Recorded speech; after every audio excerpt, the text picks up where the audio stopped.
నిన్న జరిగిన రెండో విడత గ్రామ పంచాయతీ ఎన్నికల ఫలితాలు ఉత్కంఠభరితంగా సాగి టీ20 మ్యాచ్ని తలపించాయి. ఓటింగ్ అనంతరం కౌంటింగ్లో కొన్ని గ్రామ పంచాయతీల్లో వచ్చిన ఫలితాలు అందరి దృష్టిని ఆకర్షించాయి. కరీంనగర్ జిల్లాలో చాలా గ్రామాల్లో ఒక్క ఓటు తేడాతో గెలుపు ఓటములు నమోదవడం విశేషం.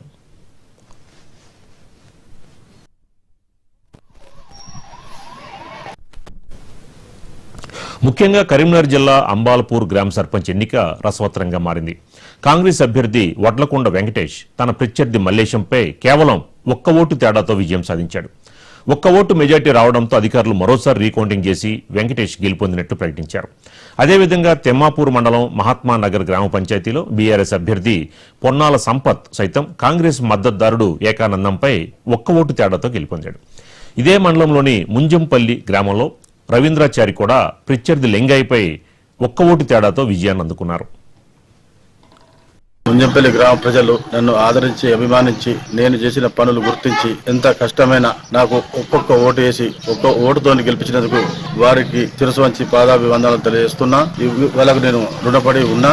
అలానే ఎదుటి వాళ్ళు ఎన్ని డబ్బులు పెట్టినా మద్యం పెంచినా వాళ్ళను చీకొట్టి ఈ రోజు నన్ను గెలిపించినందుకు వాళ్ళకు హృదయపూర్వక నమస్కారాలు తెలియజేస్తున్నా. గౌరవ ఎమ్మెల్యే కవంపల్లి స్తనయ్య గారి ఆశీస్సులతో ఈ గ్రామాన్ని అభివృద్ధి చేస్తారని తెలియజేస్తున్నాను.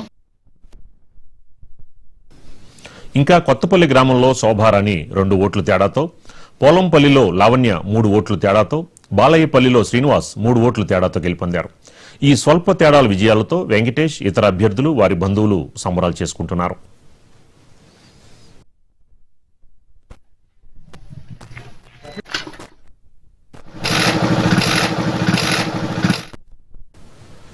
తెలంగాణలో 3వ దశ సర్పంచ్ ఎన్నికలు సమీపిస్తున్న తరుణంలో పెద్దపల్లి జిల్లాలో ఎలిగేడు మండలం సర్పంచ్ అభ్యర్థి కవ్వంపల్లి దుర్గయ్య వినూత్న ప్రచారంతో వార్తల్లో నిలిచారు.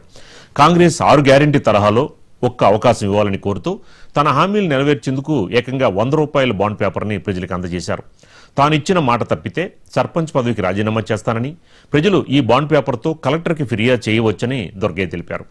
గతంలో ఎంపీపీగా పనిచేసిన అనుభవం ఉందని, ఈసారి అత్యధిక మెజార్టీతో గెలిపిస్తే అన్ని సంక్షేమ పథకాలని ప్రజలకు అందిస్తానంటూ ఆయన ఆ బాండ్ పేపర్పై రాసి హామీ ఇచ్చారు.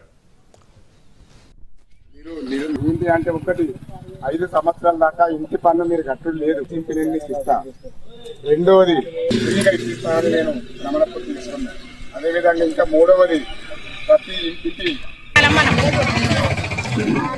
అందరం అనుకోని గెలిపియాలి. నాకు నమ్మకం ఉన్నది, చేసిన చేయకుండా నాకు నమ్మకం ఉంది. నమ్మకం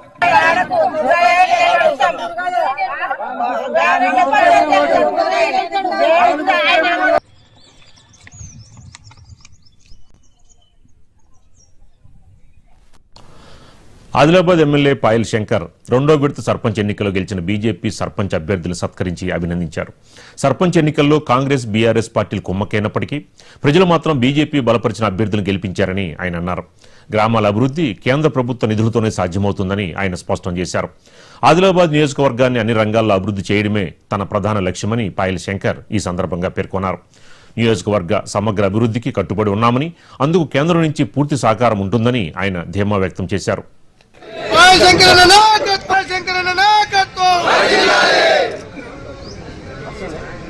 भारत माता की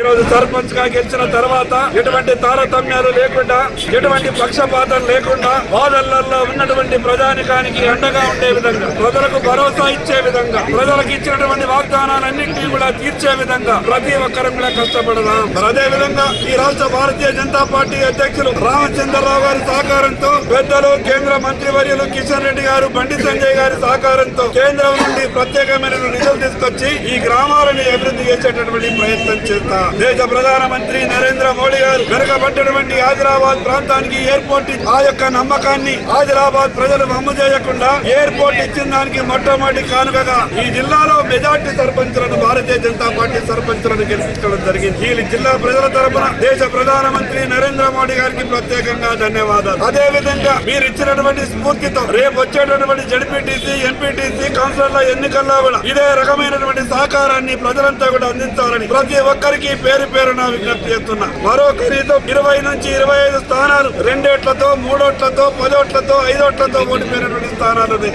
ఎవరు కూడా అధైర్యపడద్దు. ఓడినటువంటి వాళ్ళు కూడా ప్రజాసేవలో నిమగ్నమై ఉండాలి. రాజకీయాలకు అతీతంగా గ్రామీణ ప్రాంతాన్ని అభివృద్ధి చేయడమే లక్ష్యంగా మనమంతా కూడా కలిసి ముందుకెళ్దాం. మరొక్కసారి రాత్రింబవలు కష్టపడ్డటువంటి నా భారతీయ జనతా పార్టీ కుటుంబ సభ్యులైన నా కార్యకర్తలకు సహకారం అందించినటువంటి అన్ని గ్రామాల పెద్దలకు, గ్రామీణ ప్రాంత ప్రజలకు పేరు పేరున ప్రత్యేకంగా ధన్యవాదాలు తెలియజేస్తున్నా. భవిష్యత్తులో కూడా సహకారం ఇలాగే ఉండాలని ఆదిలాబాద్ ను ఈ రోజు అభివృద్ధి పథంలో ఈ తెలంగాణ రాష్ట్రంలోని అన్నిటికన్నా ముందుంచి శభాష్ ఆదిలాబాద్ అనే విధంగా మీ అందరి సహకారంతో ముందుకు తీసుకెళ్తా. మరొక్కసారి గెలిచిన సర్పంచులందరికీ కూడా పేరు పేరున శుభాకాంక్షలు తెలియజేస్తున్నా. భారత్ మాతాకి.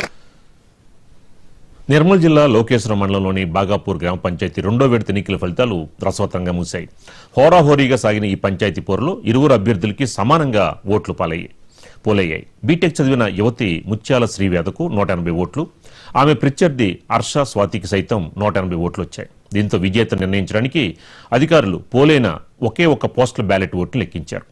ఆ కీలకమైన బ్యాలెట్ ఓటు శ్రీవేదకు రావడంతో ఆమె సర్పంచ్గా విజయం సాధించినట్లు ఎన్నికల అధికారి ప్రకటించారు.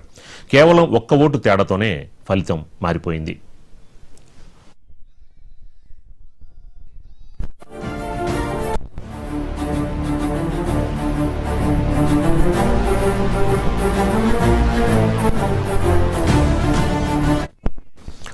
యాదాద్రి భువనగిరి జిల్లా రామన్నపేట మండలం మునిపంపుల గ్రామంలో జరిగిన సర్పంచ్ ఎన్నికలు ఆదర్శంగా నిలిచాయి.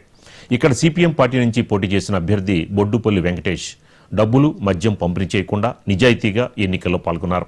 అంతేకాకుండా ఆయన తన ఎన్నికల ఖర్చు కోసం ఓటర్ల నుంచే చందాలు వసూలు చేశారు. బొడ్డుపల్లి వెంకటేష్ బీఆర్ఎస్ మద్దతుతో బరిలోకి దిగి కాంగ్రెస్ బలపరిచిన అభ్యర్థిపై 417 ఓట్ల భారీ మెజార్టీతో ఘన విజయం సాధించారు. ఈ గ్రామంలో నిజాయితీ ముందు డబ్బు, మద్యం పనిచేయలేదని మరోసారి గ్రామస్తులు నిరూపించారు.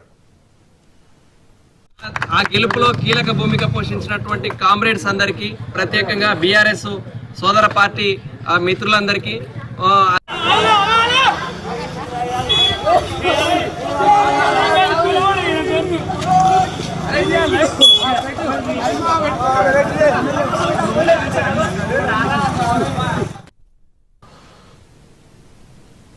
రాజన్న సిరిసిల్ల జిల్లా వేములవాడ అర్బన్ మండలం చింతల్తాన గ్రామంలో ఇటీవల సర్పంచ్ అభ్యర్థి మృతి చెందిన ఘటనపై బీఆర్ఎస్ వర్కింగ్ ప్రెసిడెంట్ కేటీఆర్ స్పందించారు.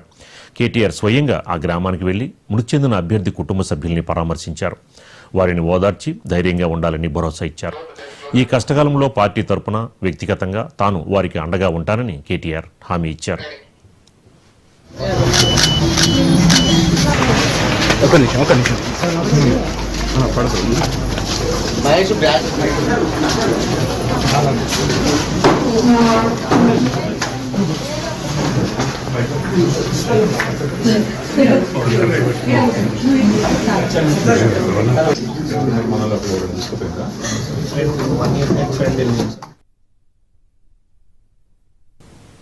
ఇవి ఇప్పటివరకు ఉన్న అప్డేట్స్.